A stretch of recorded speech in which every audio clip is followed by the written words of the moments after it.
Yes, this is 15th problem on missing character, right? What number should replace the question mark?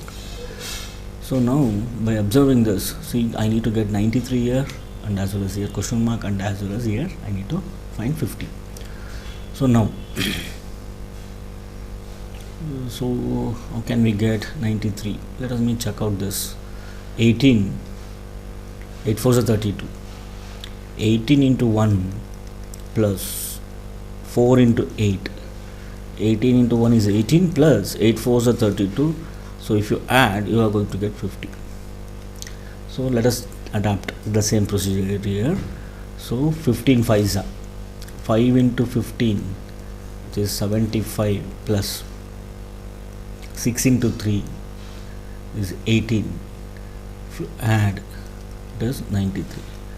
Now same procedure I will adapt for this, that is 7 5s are 7 into 5, 35, plus 9 into 6, it is 54. So 5 plus 4 is 9, 5 plus 3 is 8. The answer is 89.